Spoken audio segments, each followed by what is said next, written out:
इन कामों को करने से मनुष्य के लिए खुलते हैं मोक्ष के द्वार। नमस्कार दोस्तों, जो पृथ्वी पर जन्म लेता है उसकी मृत्यु भी होती है। मृत्यु इस जीवन का अटल सत्य है। शास्त्रों में कहा गया है कि व्यक्ति अपने अच्छे और बुरे कर्मों के अनुसार मृत्यु के पश्चात स्वर्ग और नरक लोक में जाता है। कहा जाता है अच्छे कर्म करने वाले को स्वर्ग की प्राप्ति होती है, तो बुरे कर्म करने वाला इस लोक के बाद भी नरक की यातनाएं भोगता है। मनुष्य के अच्छे कर्म ही उसके लिए मोक्ष के द्वार खोलते हैं। मोक्ष प्राप्ति का अर्थ होता है जीवन मरण के चक्र से मुक्त हो जाना।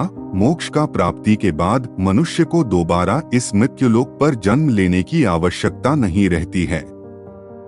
इसलिए हर मनुष्य मृत्यु के पश्चात मोक्ष की प्राप्ति करना चाहता है। शास्त्रों में कुछ ऐसे कार्य बताए गए हैं जिन्हें करने से मनुष्य के मृत्यु समय के कष्ट कट जाते हैं। उसे इस लोक के बाद स्वर्ग में स्थान मिलता है। मनुष्य जीवन मरण के बंधन से मुक्त होकर मोक्ष की प्राप्ति करता है। मृत्यु समय के कष्ट होते हैं दूर। रामचरितमानस का पाठ बहुत ही पुण्यकारी है, इसलिए मनुष्य को रामचरितमानस का पाठ नियमित रूप से करना चाहिए। रामचरितमानस भगवान राम के विषय में लिखा गया है। इसके बारे में कहा गया है कि इसकी चौपाइयाँ केवल वाक्य या शब्दों की माला नहीं हैं, बल्कि ये मृत्यु के पश्चात भी मनुष्य को भवपार कराती हैं।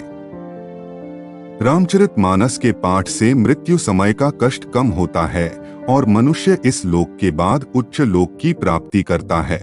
एकादशी का व्रत। हिंदू सनातन धर्म में एकादशी के व्रत को सभी व्रतों में श्रेष्ठ बताया है। शास्त्रों में भी एकादशी व्रत की महिमा बताई गई है। एकादशी व्रत के विषय में उल्लेख मिलता है कि यदि कोई मनुष्य निष्ठा और नियम के साथ एकादशी व्रत करता है तो उसे जीवन मरण के बंधन से मुक्त होकर मोक्ष की प्राप्ति होती है। मार्गशीर्ष मास में पड़ने वाली एकादशी को मोक्षदा एकादशी कहा जाता है।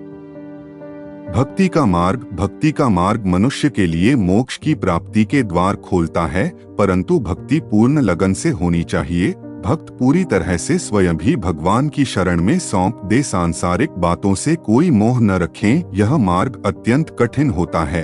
आचरण और शुद्ध कर्म। आचरण और कर्म ये दो चीजें हैं जिसके अनुसार मनुष्य मृत्यु के बाद मोक्ष, नरक या स्वर्ग का भागीदार बनता है।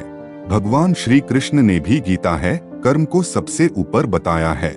व्यक्ति को भाग्यवादी न बनकर कर्मवादी बनना चाहिए। अच्छा और सात्विक आचरण एवं अच्छे कर्मों के द्वारा ही व्यक्ति इस जन्म मरण के बंधन से मुक्त हो जाता है।